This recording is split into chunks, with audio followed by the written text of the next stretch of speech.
हेमंत, रितु, जाओ जल्दी से डैडी को बुला के लाओ, जाओ। वो सो रहे हैं। मम्मी, जब से डैडी के हाथ से सत्ता की कुर्सी गई है, उन्होंने बिस्तर से ही दोस्ती कर लिया है। डैडी को इतनी जल्दी मंत्री पद से नहीं हटना चाहिए था। अभी तो मेरी शादी भी नहीं हुई है।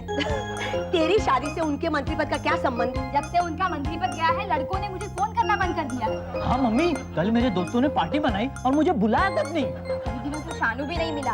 हाँ, वो क्यों मिलने लगा? उसके डैडी तो मंत्री बन गए ना। काश मैं उनकी बेटी होती। हाश, तो फिर मेरी जगह शानू को राखी बांधती। गिर जाएगा। मम्मी डैडी से कहो कि कुछ करे, वरना हमारा बाहर घूमना फिरना बंद हो जाएगा। हाँ मम्मी, जब तक डैडी मंत्री थे, मुझे गली के गुंडे भी सलाम मारते थे और अब तो शरीफ लोग भी आंखें बताते हैं। डैडी से कुछ को जल्दी से फिर मंत्री बन जाए। मंत्री बनना इतना आसान नहीं है पगली, उसके लिए आदमी को मेजोरिटी का सपोर्ट मिलना चाहिए। लेकिन मम्मी, डैडी तो माइनॉरिटी में आ गए हैं। अरे कल तक अखबार में डैडी की कितनी फोटो छपती थी, आज कोई पूछता भी नहीं। अरे आजकल तो भगवान को भी लोग ईश्वर की बजाय ऊपर वाला कह के बुलाते हैं। Good morning, good morning. Good morning daddy. अरे ईश्वर, तुम आ गए? ईश्वर नहीं, ऊपर वाला कहो, ऊपर वाला। डैडी, आप पीछे से सब सुन रहे थे। तू भानु प्रताप की बेटी बनना चाहती है? शर्म नहीं आती? बेटी बनना चाहती तो? अरे ईश्वर, बच्चों पे क्यों गुस्सा करे हो? सत्ता की आदत तो तुम्ही ने हमको लगा दी है। इसका मतलब तू भी शामिल है इन लोगों में?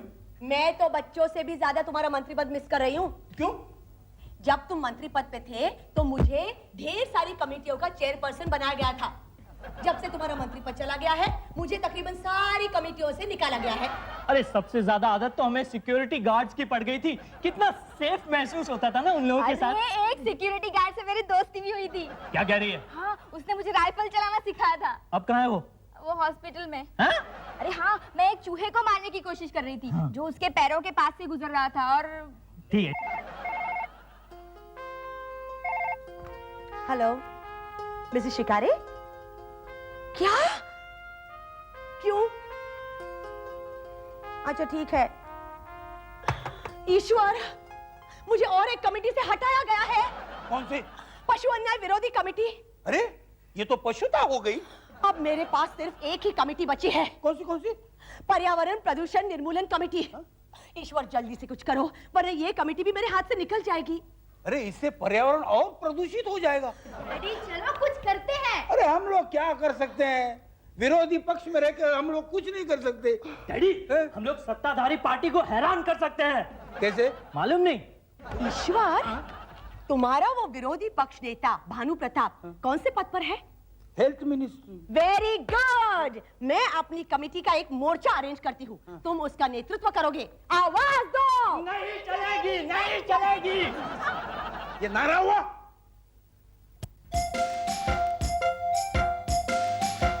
हाँ सब कुछ है देखो। लेकिन ये टिल्लू कहाँ है? टिल्लू, ओए टिल्लू। जी मंत्री महोदय। टिल्लू जी। हमें ये बताओ जी कि आरोग्य मंत्री बनने के बाद हमने क्या क्या काम किया है? मंत्री महोदय, हाँ। सबसे पहले आपने अपने ससुर जी को अमेरिका भेजा बायपास सर्जरी के लिए। उसके बाद आपने अपने डॉक्टर दामाद को परमिट दिया हॉस्पिटल खोलने के लिए। परमिट तो आपने अपने साले को दिया था बियर बार खोलने के लिए। ये क्या पढ़ रहे हो तुम? आपके महान कार्यों की सूची। टिल्लू, जनता के लिए हमने कुछ किया है कि नहीं? मंत्री महोदय, फिलहाल तो जनता आपके रिश्तेदारों में ही बटी हुई है। तुम्हारा कहने का मतलब यह है कि आम जनता के लिए हमने कुछ नहीं किया है? ये तो देखना पड़ेगा। अरे ढूंढो बाबा, ढूंढो जल्दी। हाँ, हाँ। मंत्री महोदय, हाँ। आरोग्य मंत्री बनने के उत्साह में आपने शहर की सारी गंदी नालियों का निरीक्षण किया था तो हेलीकॉप्टर में बैठ के। और आपने एक गटर समिति बैठाई थी। उस कमेटी ने कुछ काम किया है कि नहीं? किया है ना? क्या है? गटर बंद करने की परिचर्चा के लिए वो पेरिस गए थे। जी। मुझे क्यों नहीं लेके गए? मंत्री महोदय, उस समय आप सिंगापुर में थे, ये देखने के लिए कि वहाँ के रास्ते कितने स्वच्छ हैं। हाँ ठीक है ठीक है। हाँ टिल्लू, हमारा ऐसा एक काम बताओ जिसका गर्व के साथ हम जिक्र कर सके। ऐसा काम तो आपने एक बार किया था क्या सर। है ना, बताओ ना। आपने अपने एरिया में झंडा लहराया था। नहीं नहीं टिल्लू, जनता के लिए हमें कुछ ठोस काम करना पड़ेगा, वरना सत्ता हमारे हाथ से जाती रहेगी और विरोधी पक्ष उस मौके का फायदा उठाएंगे। पॉल्यूशन!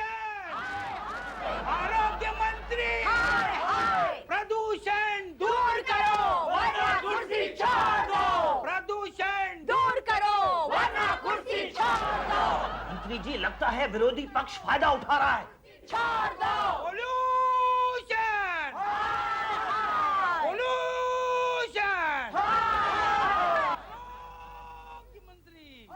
मंत्री महोदय, आपके मिलने के वास्ते विरोधी पक्ष नेता ईश्वर देवगन जी और पर्यावरण प्रदूषण निर्मूलन समिति के कुछ कार्यकर्ता आए हैं। क्या इस मोर्चे का हमें सामना करना पड़ेगा? मंत्री महोदय, इन्हें अभी निपटा दे तो अच्छा है, वरना अगले हफ्ते की आपकी फॉरेन की ट्रिप कैंसिल हो सकती है। नहीं नहीं, ऐसा नहीं हो सकता है। मेरी धर्मपत्नी ने कहा है मेरे मंत्री पद से हटाए जाने से पहले वो और एक फॉरेन का टूर करना चाहती है। जरूर जरूर। हाँ। जाओ जाओ, उन्हें अंदर भेज दो। क्यों भैया, आजकल आमदार निवास की कैंटीन में नहीं मिलते हैं? अरे भैया कल्लू, साहब की कृपा से हमारे लिए 5 स्टार होटल से खाना आ रहा है। तुम्हारा क्या हाल है? वही जो विरोधी पक्ष नेता के पिए का होवत है। चने खा रहा हूँ, खाओगे? अरे खाओ भैया। नहीं नहीं, ये हम ही खाते हैं। टिल्लू, यहाँ आओ। जी मंत्री महोदय। विरोधी पक्ष के मोर्चे का पहली बार सामना कर रहा हूं मैं। मुझे क्या करना चाहिए? ये मैं आपको नहीं बता सकता। हाँ? क्योंकि हर मोर्चा अपनी एक अलग खासियत लेकर आता है। भानु प्रताप हाय हाय, भानु प्रताप हाय हाय, भानु प्रताप हाय हाय, भानु प्रताप हाय हाय, भानु प्रताप हाय हाय। शांति शांति शांति। आप लोग क्या चाहते हैं? हम आपके पास प्रदूषण की समस्या लेकर आए हैं। We want fresh air. मंत्री महोदय, आज इस शहर पर धुएं का साम्राज्य छा गया है। जहाँ देखो वहाँ धुआं ही धुआं है। कार का धुआं, कारखानों का धुआं, सांस ले जाओ तो ऑक्सीजन की जगह कार्बन डाइऑक्साइड मिल रहा है। ऑक्सीजन सिलेंडर लेके घूमना पड़ रहा है। ये कौन साहब है? ये विरोधी पक्ष नेता ईश्वर देवगन है। क्या? प्रदूषण वाली हवा में सांस लेने की इतनी आदत हुई है कि प्योर ऑक्सीजन से दम घुटता है। मंत्री महोदय, हम जानना चाहते हैं इस प्रदूषण का आप क्या इलाज कर रहे हैं? इस पोल्यूशन को हटाने के लिए आप कौन से कदम उठाने वाले हैं? देखिए, इस शहर में इतनी धूल और धुआं नहीं है जितना कि आप बता रहे हैं। अरे हमारे पास सबूत है इस बात का। अभी हम लोग चेंबूर से आ रहे हैं। अरे वहाँ ट्रैफिक जैम में इतना धूल और धुआं है कि हमारे कपड़ों में भी अभी तक धूल और धुआं है। जी हाँ, ये देखिए। ये देखिए, पर्स में भी धूल और धुआं। ये देखिए। चलो चलो, जरा खड़े रहिए। हाँ, खड़े रहिए, 1 मिनट खड़े रहिए। जरा मेरा पेट दबाइए। क्या क्या बात कर रहे हैं आप? दबाइए ना, दबाइए ना। ये लो। जरा जोर से।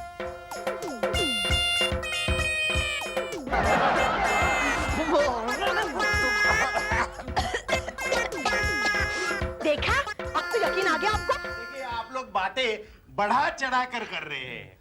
तो और कुछ सबूत चाहिए आपको? नहीं नहीं नहीं नहीं, माना कि शहर में थोड़ा सा प्रदूषण है, लेकिन इसमें हम क्या कर सकते हैं? अरे क्या नहीं कर सकते हैं आप? हाँ? ट्रक और टैंकर से निकलने वाला धुआं तो रोक सकते हैं आप। देखिए ईश्वर देवगन साहब, हर गाड़ी का पीयूसी सर्टिफिकेट देखा जाता है। आप सिर्फ पीयूसी सर्टिफिकेट देखते हैं, गाड़ी के पीछे से निकलने वाला धुआं कौन देखता है? अरे किस किस का धुआं देखेंगे हम? बोलो। शहर में तो लाखों गाड़ियां हैं। ये भी तो आप ही की बदौलत है। तो?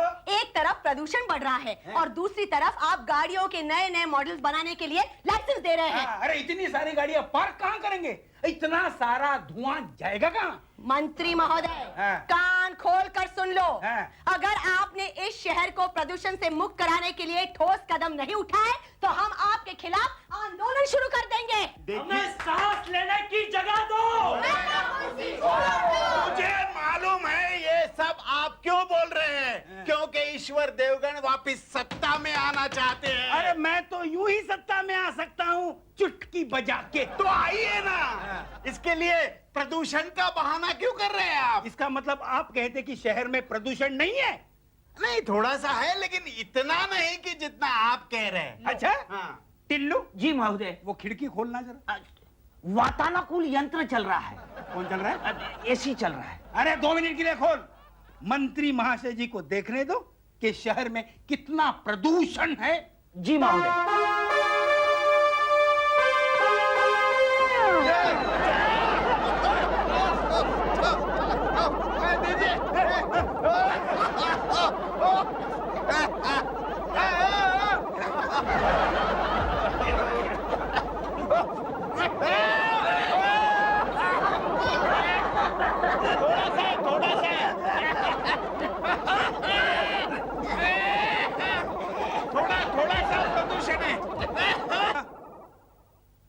मैं जरा पार्टी के ऑफिस में जाके आता हूँ। अच्छा, क्या कह रही हो? थैंक यू, तुम्हें भी होली मुबारक। ईश्वर, हमारे मोर्चे ने शहर में तहलका मचा दिया है। अच्छा, मुझे भी अभी पार्टी के ऑफिस से फोन आया था कि आपने हवा प्रदूषण का मुद्दा उठाकर सत्ताधारी पार्टी की हवा टाइट कर दी। अब सिर्फ एक मोर्चा और सत्ता फिर से हमारे हाथ में। हाँ, लेकिन इस बार इशू कौन सा होगा? बार बार तो ऑक्सीजन का इशू हम नहीं ला सकते ना। अगर बार बार ऑक्सीजन का लाया तो हमें ऑक्सीजन पे रहना पड़ेगा। आज न छोड़ेंगे बस हम जोली, खेलेंगे हम Holi. Hello uncle, hello aunty. Hello. आप दोनों को होली बहुत बहुत मुबारक हो। मुबारक मुबारक। ये कौन सा पतंग है? अरे ये तो अपना शानू है। शानू तुम्हें पहचानना मुश्किल है। शानू यानी भानु प्रताप का बेटा शानू प्रताप। क्या बात है शानू, आजकल तुम हमारी रितु से मिलते नहीं? नहीं, क्या है ना आंटी, आजकल फुर्सत ही नहीं है। अच्छा, जब से मेरे डैडी मंत्री बने हैं तब से मैं एकदम बिजी हो गया हूँ। लोगों ने तो मुझे युवा मोर्चा का लीडर बना दिया है। कल ही मैंने एक डिस्कोथेक का उद्घाटन किया।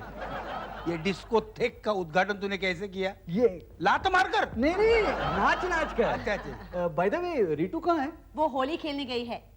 अच्छा शानू, एक बात बता, यस आंटी। कोई अंदर की खबर है? नहीं ना, अंदर की खबर ये है कि मेरे डैडी को कल से लॉ एंड ऑर्डर का मिनिस्टर बनाया जाने वाला है। अच्छा, मतलब कल तक मेरे डैडी शहर के प्रदूषण के जिम्मेदार थे। अब कल से मेरे डैडी शहर की गुंडागर्दी और मारधाड़ के लिए जिम्मेदार होंगे। अच्छा।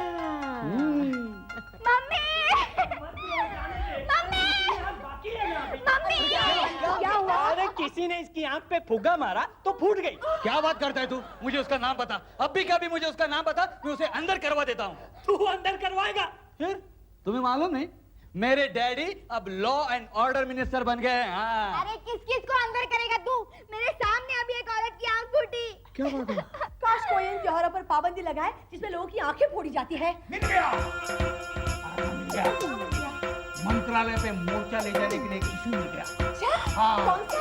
इस बार हम मंत्रालय पे इस मुद्दे को लेकर मोर्चा लेकर जाते हैं कि गुंडागर्दी को बढ़ावा देने वाले त्योहारों पर पाबंदी लगाई जाए। अच्छा, मैं भी इसमें शामिल होता हूँ। चाहे इसके लिए मुझे मेरे डैडी के खिलाफ क्यों न जाना पड़े। शाबाश। शानू, क्या तुम मेरे लिए अपने डैडी के खिलाफ जाओगे? नहीं, ऐसी बात नहीं है। वैसे मेरी माँ की भी एक आंख फूट गई है। तुमने जिस औरत को देखा था ना, वो मेरी माँ थी। चलो, त्योहारों में घुसे हुए समाज विरोधी तत्वों को दूर करने में मेरी मदद करो। अरे आवाज दो! अरे आवाज दो के बाद जिंदाबाद कहाँ से आया? अरे बंद करो, बंद करो! जिंदाबाद!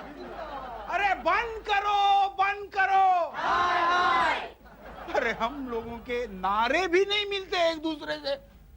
बंद करो, बंद करो! त्योहारों में गुंडागर्दी बंद करो! बंद करो, बंद करो! बंद करो, बंद करो! बंद करो, बंद करो! टिल्लू, जी मंत्री। जिल्लू, ये नारे कैसे लगाए जा रहे हैं? मुंह से। ईश्वर देवगन जी मोर्चा लेकर आए हैं। पता नहीं ये ईश्वर देवगन मेरे पीछे क्यों पड़ा है? मंत्री महोदय, एक जमाने में आप भी तो यही किया करते थे। खामोश! जाओ, बाहर जाओ, उनको ले आओ, जाओ। जी। जाओ जल्दी। अरे नहीं चलेगी, नहीं चलेगी। त्योहार के नाम पे गुंडागर्दी नहीं चलेगी। अरे नहीं चलेगी, नहीं चलेगी। त्योहार के नाम पे गुंडागर्दी नहीं चलेगी। अरे भ्रष्टाचार! शांति, शांति। आइए, आइए ईश्वर देवगन साहब, इस बार आप कौन सा मुद्दा लाए हैं? मंत्री महोदय, त्योहारों के नाम पर गुंडागर्दी हो रही है। बेकसूर लोगों को परेशान किया जा रहा है। लोगों को वाटर बलून से मारा जा रहा है। हैं? वो देखिए, किसी की नाक फूटी है, किसी की आंख फूटी है। हाँ, इसके अलावा त्योहारों के नाम पर लोग जुआ खेल रहे हैं, लोग शराब पी रहे हैं। जबरदस्ती चंदा वसूल हो रहा है। हाँ, इसीलिए हम चाहते हैं कि जब तक त्योहारों में घुसी हुई बुराइयां खत्म नहीं होती, उनके सार्वजनिक सेलिब्रेशन पे पाबंदी लगा दी जाए। पाबंदी? पागल तो नहीं हुए आप? अगर त्योहारों पर हम पाबंदी लगाएंगे तो अगले इलेक्शन में हमें वोटों की जगह लोग जूते देंगे, जूते। अरे आपको वोटों की पड़ी है यहाँ लोगों की जान माल का नुकसान हो रहा है। जान माल का नुकसान हो रहा है? और नहीं तो क्या, होली के त्योहार में कितनी लकड़ियां जलाई जाती है। हाँ? एक तरफ वन सुरक्षा का नारा और दूसरी तरफ त्योहारों के नाम पर पेड़ की होली हैं? कल हमारे घर के सामने एक पुराना पेड़ काटकर होली में डाला गया। अरे कल हमारे मोहल्ले के लड़कों ने तो एक भैया की खटिया होली में डाल दी। भैया के साथ? अरे वो हमारी खटिया थी। और दिवाली के त्योहार में पटाखों पे कितना खर्च किया जाता है। बच्चे पटाखे नहीं उड़ाएंगे तो और क्या उड़ाएंगे? मेरे बेटे ने तो अभी से पटाखे ला के रखे हैं। हाँ लो। Daddy daddy daddy daddy daddy daddy है? डैडी किसको बोलता है सबके सामने? डैडी मैं हूँ शानू। शानू को आपका बेटा? अरे शानू, ये क्या हो गया तुम्हें? डैडी हमारे घर में आग लग गई। तो क्या हुआ? आग लग गई? हाँ। अरे कैसे? क्या है कि मैंने जो ढेर सारे पटाखे लाए थे ना, हाँ। उस पर मेरे एक दोस्त का सिगरेट गिर गया, सारे के सारे पटाखे जल गए, इतने ही बचे। लगता है ये भी जल रहे हैं।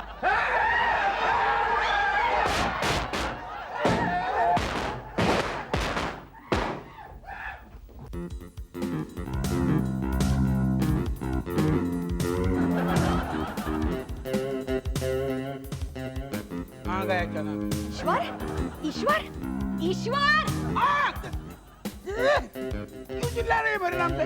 क्या कर रहे हो तुम? क्या नहीं खा रहा हूँ भाई? देखो अखबार में तुम्हारी फोटो छपी है। अच्छा, कितना इनाम लगाया है सरकार ने मुझ पर? सरकार ने तुम पर कोई इनाम नहीं लगाया। सरकार तुम्हें इतना इम्पोर्टेंस नहीं दे रही है। तो फिर मेरी फोटो अखबार में क्यों छपी है?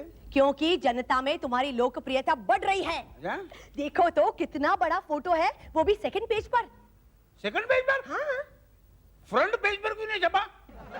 फ्रंट पेज पर नहीं छपेगा क्यों? क्योंकि फ्रंट पेज अखबार वालों ने गुंडों के लिए रिजर्व करके रखा है। अच्छा, पढ़ो पढ़ो पढ़ो तो क्या छपा है, पढ़ो। ईश्वर देवगन मंत्री पद से हटने के बाद ही सही मायने में जनता की सेवा करने लगे हैं।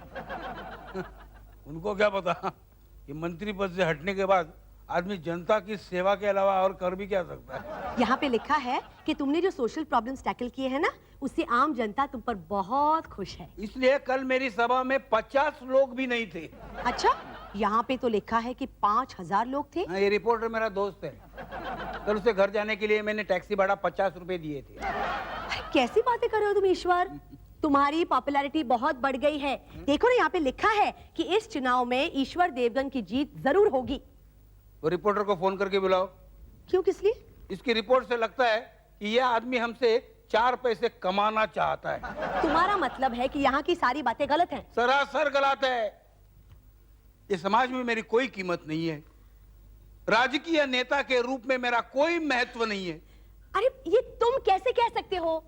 आज तक मुझे एक भी धमकी का फोन नहीं आया। लगता है धमकी देने वालों में भी तुम बहुत पॉपुलर हो गए हो। लगता है तुम्हारी तमन्ना पूरी हो गई। हेलो मैडम, मैं टिल्लू बोल रहा हूँ। हाँ टिल्लू बोलो। क्या कह रहे हो तुम? हाँ, एक मिनट। कांग्रेचुलेशन ईश्वर, तुम्हारी पार्टी फिर से सत्ता में आ गई है। लो अपने नए पीए से बात करो, मैं बच्चों को खुशखबरी देकर आती हूँ। हेलो टिल्लू, सर कांग्रेचुलेशन, आपकी पार्टी फिर से सत्ता में आ गई है। वो कैसे? आपके प्रतिद्वंदी पक्ष का प्रतिरोध करके। प्रतिरोध मतलब? गत्याविरोध। अच्छा, गत्यावरोध। गत्यावरोध मतलब? व्यवधान। फोन रख दो। जी, फोन रख दो। क्यों? अरे जैसे मैं सत्ता में आया तो चालू हो गए फिर से तुम। लेकिन आप प्रक्षुब्ध क्यों हो रहे हैं सर? प्रक्षुब्ध यानी? उत्तेजित। क्या बात है ईश्वर? इतने उत्तेजित क्यों हो रहे हो? तुम भी प्रशासकीय शब्द यूज करने लगे। नहीं ईश्वर, मैं मजाक कर रहा था। अच्छा बताओ कैसे हो? अरे अभी टिल्लू का फोन आया था। टिल्लू? हाँ, टिल्लू यानी मेरा स्वीय सहायक। इससे तुम्हारा पीए। आजकल मुझे भी धीरे धीरे इन शब्दों की आदत होने लगी है। गुड। इसका मतलब ये है कि राजनीति तुम्हारे दिलो दिमाग पर अपना बहुमत जमा रही है। बहुमत? अरे बहुमत से याद है, अरे हमारी पार्टी बहुमत में आ गई। इतनी जल्दी? हाँ, हम लोगों का ऐसा ही होता है। हम लोग रात में मंत्री तो सुबह को संतरी, और सुबह को संतरी तो रात को मंत्री।